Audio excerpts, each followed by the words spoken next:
now on the stage, Ludek Subrt, in a presentation, How Attackers Are Adopting Henry Ford Principles. Applause.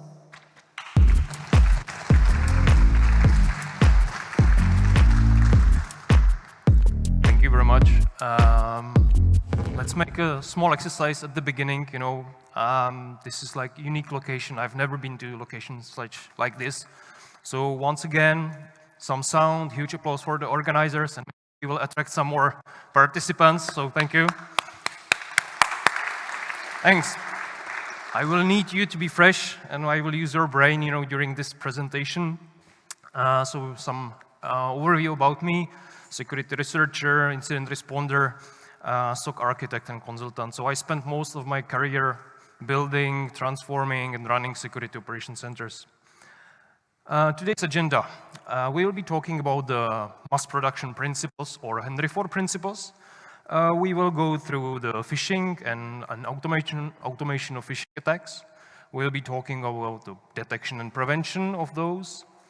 Then we will find the topics, or the place where those, the principles and the phishing. And we will give some examples from, at this time, Azure logs. And at the end, some brainstorming around, the possible consequences, the detection, etc.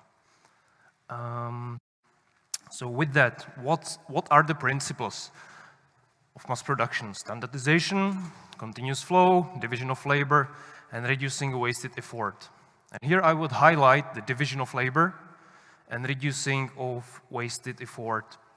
So those principles are attributed to Henry Ford, and some attackers started to apply the same principles during the phishing attacks. And I'm talking, let's say, commodity phishing attacks, not the one that target some specific user or want to deploy some ransomware or instruct you to click open a malicious attachment and wipe your disk. No, it's like commodity phishing, get to your mailbox, sniff through your mails, and then maybe send some additional phishing waves. So those type of attacks. So this level of cooperation we have seen usually on highly motivated APT groups or nation-state or nation-state, nationwide, nation-sponsored threat actors, but not during the commodity stuff. And if someone thinks that MFA will save him, not really. The motivation of attackers is to reduce the time to hack, as I call it. It looks like a KPI for attackers, and eliminate the wasted effort. So back to the MFA, it's just one more step for attackers, right? So if you are a user, you received some email, or you're a CFO of some company, and there's the invoice you've been waiting for, right? So you click it, open it, insert your credentials, then you receive a MFA challenge. Everything looks legit, so you confirm the MFA challenge, and bam, everything is, doomed. Actually, what we have seen is that attackers are trying to register additional MFA methods for the users that they successfully phish. And I was wondering, why? Any guess from any one of you why they're trying to register MFA method for the phished user? Persistence. That's the most logical outcome. Yes, definitely, that would be the main reason. It will be for situations when the session, time to live is too short, like 1 day or a few hours.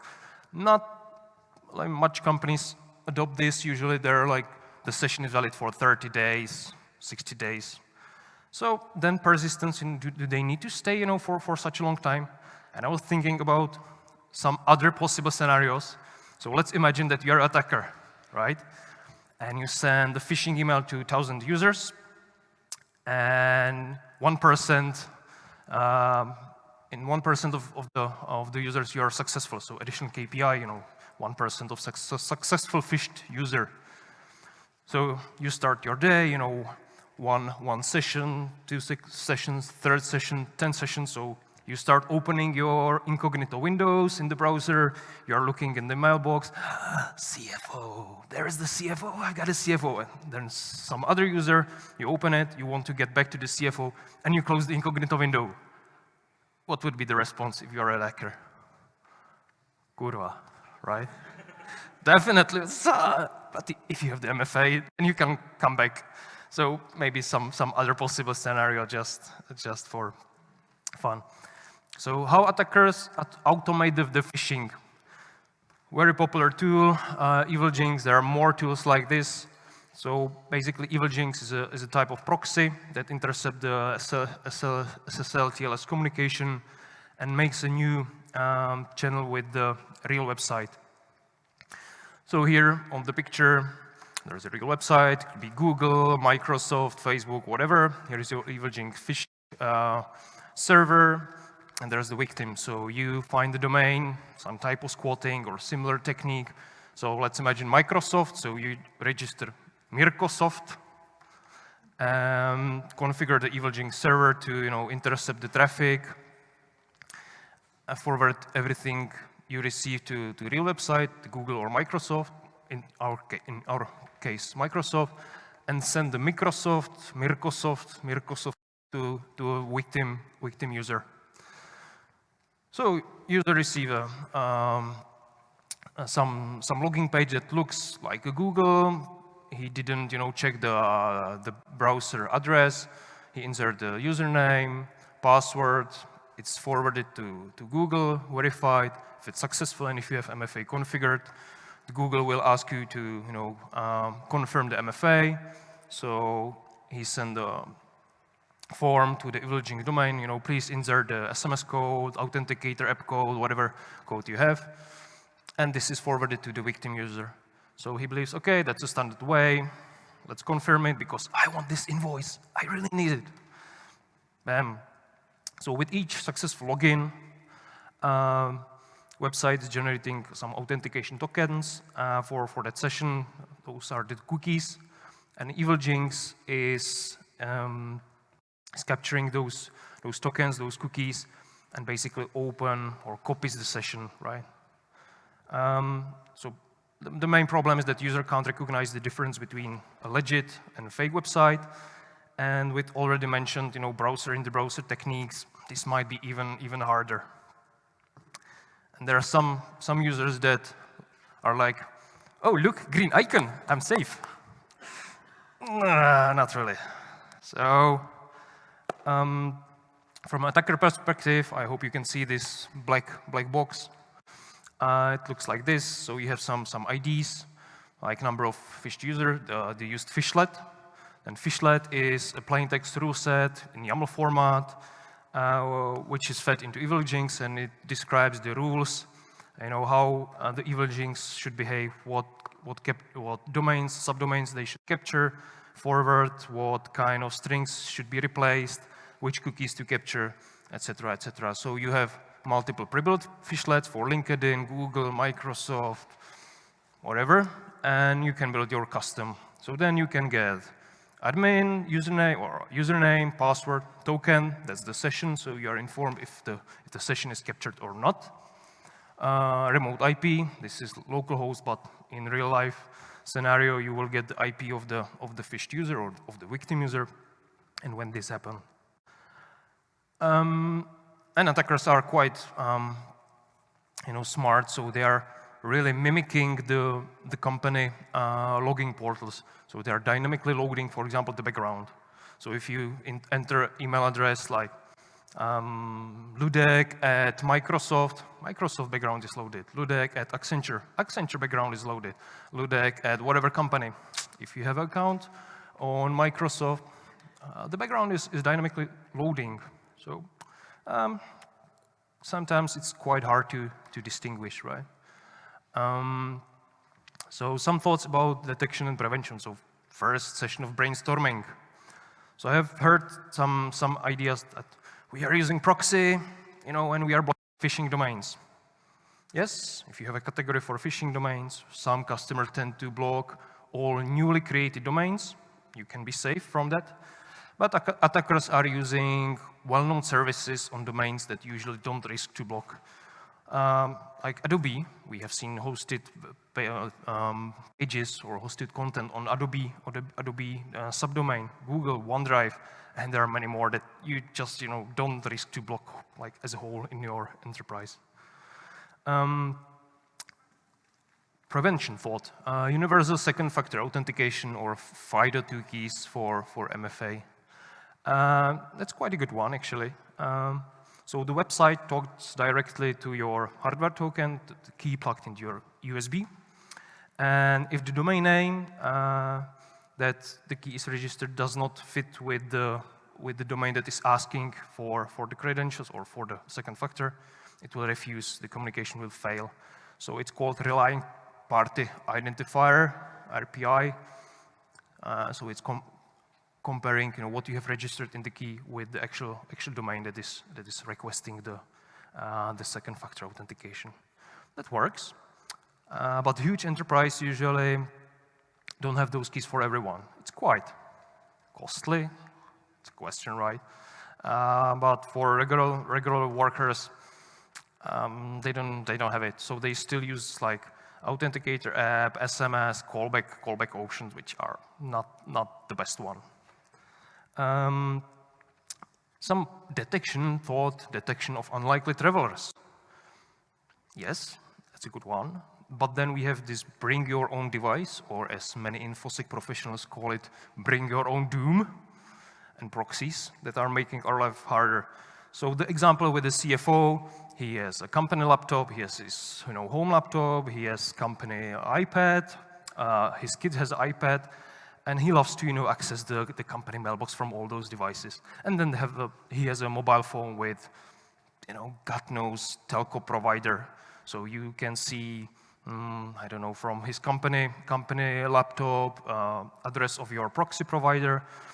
With his home iMac, he's using VPN, and the telco provider, the IP could be from everywhere. And then create unlikely travel scenarios for such buddies. Thank you. And no one is talking about such challenges when they're implementing proxies or designing a new solution. Like, well, let's implement proxies, we'll be safe. Yeah, but our unlikely travel rules will be screwed. Maybe one more idea, we can block MFA registration from non-trusted location. Non-trusted location, that means, okay, the IP address from our, I don't know, office, from our, let's say, proxy provider or VPN provider. If you work from everywhere, doesn't mean that you have to make changes from everywhere. So yeah, bring your own device, work from everywhere, but if you want to make changes, let it be from a trusted device, let it be from a trusted location. And those 3 question marks, the password management solution, you can try to achieve the same behavior as the universal second factor with the password management solution. So the idea is that the password management solution won't let you insert the password on the wrong domain. To be honest, I haven't seen enterprise solution for the password management with the same behavior, but it's more like reversed. So when you have a password management solution, you usually have some browser add-on, and this browser add-on will tell you, hey, for Microsoft, you have one store password that I can autofill for you. Perfect. And if it's Microsoft, you won't see any pre-filled password icon possibility. That's good, but I would like it vice versa, right? Because in that case, it requires some more education, changes of processes, focus on the cyber hygiene. And you can, please use it. Please, don't put your credentials on the pages where this autofilled option is not available. Doesn't work very well. So that was the detection, prevention, and the question, what is new? Up to now, nothing, right? But then we have seen cases where attackers, and because they need to be fast, start to cooperate, and they realize, user can consider that he is phished, because after he completes the authentication, usually there's nothing or some nonsense content displayed. So then he starts, what's happening? Maybe he tried for the second time, then checked the browser address. Jesus, I've been phished. So he calls the security operations center or security department, shared the story. And what happened next? Can you ensure that you will, reset the password, kill the MFA session within a few minutes? Maybe, maybe not. The bigger the enterprise, usually the more time it takes. And this is a nice place for thinking about 1-10-60 rule that was introduced by CrowdStrike, if I'm not mistaken. It's 1 minute to detect, 10 minutes to investigate, 60 minutes to remediate. So continuous improvements, the response that may help us in this case. So attackers start to cooperate, share the session cookie that they captured from the Evil Jinx or similar tool, and divide the workload between themselves. So the typical scenario looks like this. One attacker or one group of attackers is focusing on email collection. So once they get your session cookie, they open your portal that allows you to view your mailbox, and they're looking for juicy content like, I don't know, I'm requesting something, I'm waiting for something, here's some nice attachment, something is urgent. That's what they are looking for. The second group of attackers creates inbox rule and move either all or more often specific emails to deleted folder, archive folder, RSS subscription, and mark only all, let's say, newly coming emails that follows or that basically falls within this rule condition red. So why they are doing this? Because they have prepared, second wave of phishing. So not to waste time, to create a new email, to put some content and to, let's say, reuse what they have captured from your mailbox. They have everything prepared. They just need a trustworthy email address from where it will be sent, right?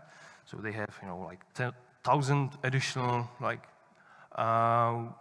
potential victims that they have captured previously, and they use it. So they will send a new email to the victim user. The email is marked as read, moved to a deleted folder. They just pick it up, forward it to let's say, new set of users. So yeah, they hate wasted effort, right? So when they successfully phish, they try to be fast, speed up, and make all the activities that they have planned, as fast as they could. Previously, we have seen attackers that they were able to stay in the user mailbox for days. Currently, they are ready within a few hours, and in some cases, within a few minutes, like 20 minutes. So thank you, Mr. Ford.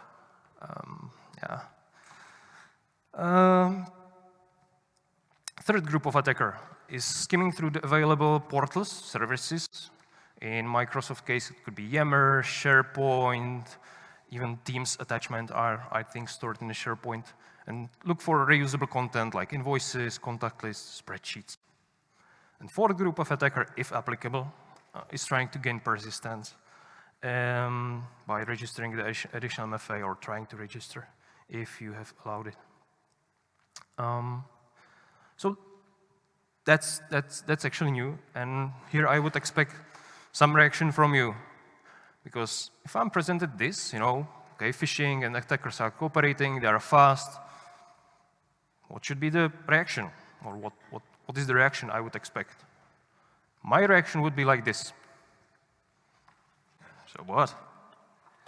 What's the problem? It's still a phishing, right? Any difference to the existing phishing cases? Any updates in our processes that we need to do? Actually, yes. And I was rehearsing this multiple times. And this is extraction from a playbook. It's very simplified, but for our purpose, it's good. And typical playbook for phishing looks like this. On the left side, we have the original one. So the activities were like identify and collect original phishing email, if possible. Was there any malicious attachment or link to a fake portal? Run the sample in the sandbox. Perfect. Identify, block the domains, use in the phishing.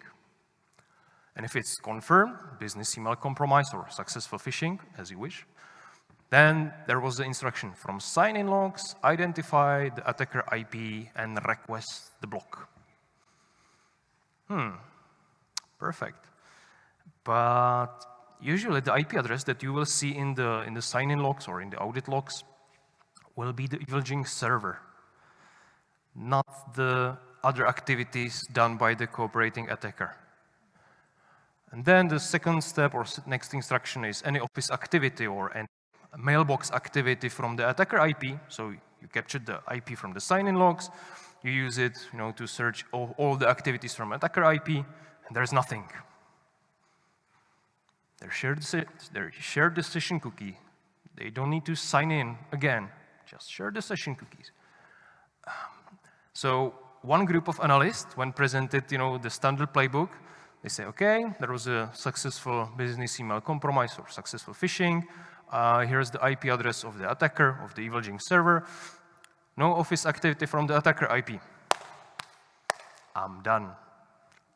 That was the worst case scenario.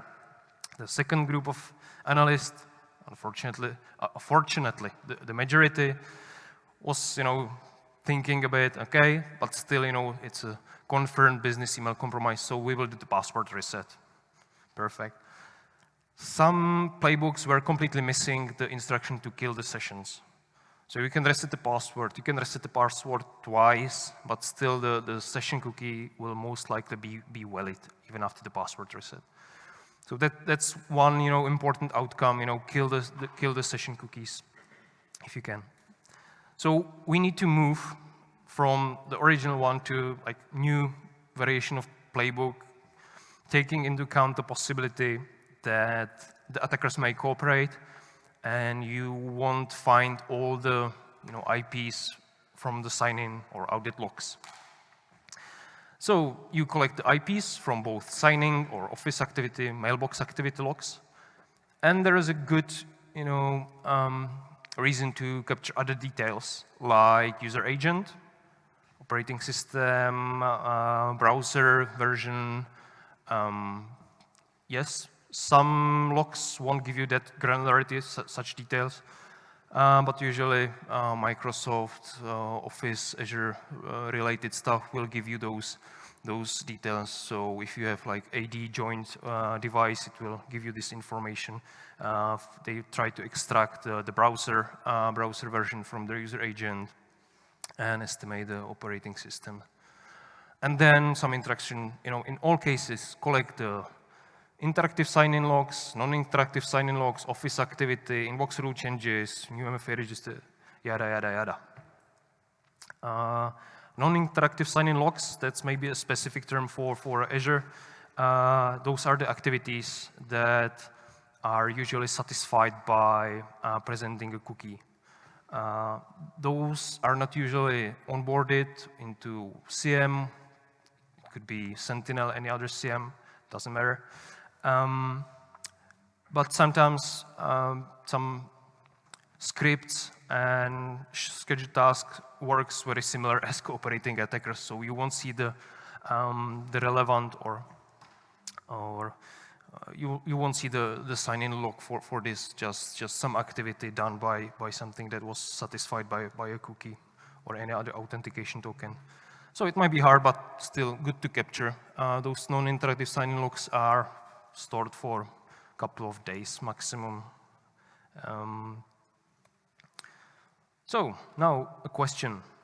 How to distinguish cases with one attacker from multiple cooperating attackers? We've been talking about it, so a little wrap up.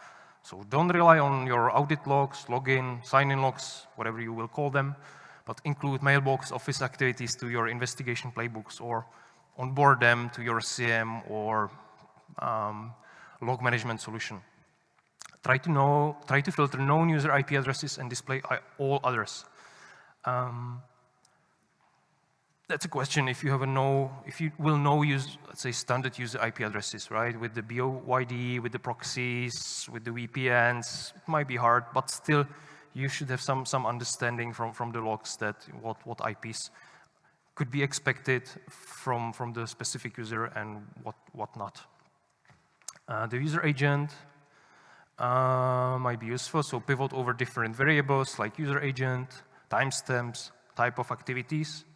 So if you see user agent, that user is usually doing some activities from Safari browser and Mozilla version 100, and then suddenly after 1 week you will see Firefox 88. It's either he has a new device or someone is playing with his mailbox. The last one, if you observe type of activities that looks like a parallel work streams, so really one type of activity is done by one IP, second type of activity like reading all the mails, collecting attachments, creating rules, similar time or same time from different IPs or different user agents, different devices. That's something that stinks. The last point is not specific to, let's say, cooperating or standard phishing cases, but it's very useful. And that's the new inbox rule creation. It usually has a funny name, like dot, 3 dots, so it's not Morse code. But this was actually very useful when doing the searches. Users usually don't create, let's say, thousands of inbox rules during 1 week, so it could be quite fast to go through all those newly created and spot some deviations. So, as I promised, how does it look like in Azure sign-in logs? So if you're familiar with Azure Custo query language, but it's pretty straightforward, I think. We choose sign-in logs where user principal name, that's usually the email, authentication details succeeded is true, so only like successful authentication, and we did some summarize, so we picked only a time-generated IP address, some location, extracted the browser and an operating system from device detail. And we see there were some signing logs from, and I have redacted a bit, from IP addresses and from locations that are Belgium, Great Britain. So if you have this kind of detail in your Active Directory, somewhere else that the user is from Great Britain, then the last record is okay. Then you may realize, okay, we have a VPN provider or proxy provider that has local internet breakout in Belgium, okay? But then this ZA, what's a ZA actually? It's not Zimbabwe, it's South Africa. And it's missing the browser details, OS just Windows. So it's a device that's likely not very well known to the Azure Active Directory. So that would be something, that that smells, that's strange. Try to remember the ending of the IP addresses, right? 245, 75, 60. And if we compare it to the Office activity from the respective user, and it's very simplified query, right? Usually you will have some more filtering, some more whitelist. We can see the IP is 74, 153, 92. And from IP address that's ending, or the last octet is 74, we have seen soft deleted, move to deleted items, hard deleted, so some deletions. From 153, we see update and create. Update is usually like reading through the emails, so there is some update to the email. It's either marked as read or some email collection it's creating new email. And then from IP address with the last octet 92, we see set inbox rule, remove inbox rule, and a new inbox rule created. The strange thing is it's recorded in a format of IP, colon, port, number, I hope. So if you compare, the IP addresses doesn't match. There is no match at all. So when the IP address don't fit between Office activities, sign-in activities. It could be the multiple attacker scenario. And as mentioned, consider downloading the non-interactive sign-in logs that are usually not in CM. Those should be in the Active Directory or Azure Active Directory under the user section in the respective user sign-in logs, non-interactive user sign-ins. Very useful when doing retrospective searches or hunts. So with that, I'll share some more KQL queries that can be used. And again, it's simplified. At the beginning, usually you will have like a huge set of IPs that's considered safe, then some whitelist of, I don't know, penetration test devices, red team devices, etc., etc. But it's either user ID or mailbox owner UPN in the format of email, where client IP contains, or so you can have multiple. And it's important to have the contains, right? Because of the previously IP colon port. So it's not exact match, but it's, let's say, approximate match. And then we summarize the search. We make a list by operation. And here the string concatenation, parameters, operation, properties, affected items, office object ID. That's because each operation type holds the important value in a different variable, right? So if it's for example, email create, it's affected item or email update. So the subject of the email that has been touched is in affected items. If it's a rule, the variable that holds the rule name is item and similar. So that's why this is such a strange format. And as mentioned, the new inbox rule, either search or rule has the same format. Again, where user ID contains, so for a specific user, just contains new inbox rule. Don't filter on the IP addresses. That doesn't, hurt too much. One last useful KQL query I will share with you is Office activity, again, mailbox owner UPN, so a different variable but the same value. And you can use client IP in and a huge list of IP addresses. The tilde sign, this at the beginning is very important. So again, approximate match, so not exact match. So the inbox rule won't be filtered out. And here the extend, summarize, project, summarize, make back. Those are the operations you can explore, play with. It will help you to model and let's say display the activities in an understandable format. So what this will do, it will summarize everything by a client IP. So you will have client IP, you will unpack it, there will be operations done from the client IP and with the operation subject and time. So just a display format. And with that, we are close to a conclusion. So update your searches, reflect the possibility of cooperating attackers in your playbooks. Start doing threat hunting. Some threat hunt ideas, the inbox rules, multiple user agents, browsers, OS versions. If you see mailbox or office activity from IP address that has no sign-in logs, that's something. And if you are able to search for usage of session cookie from a multiple IP devices, that's perfect. The need to monitor the session cookie, that's usually on our web apps, right? So we can have some possibility to do it on the web application firewall, for example. But you won't have the possibility on the, let's say, third-party applications. And sometimes that may call for web application firewall for user.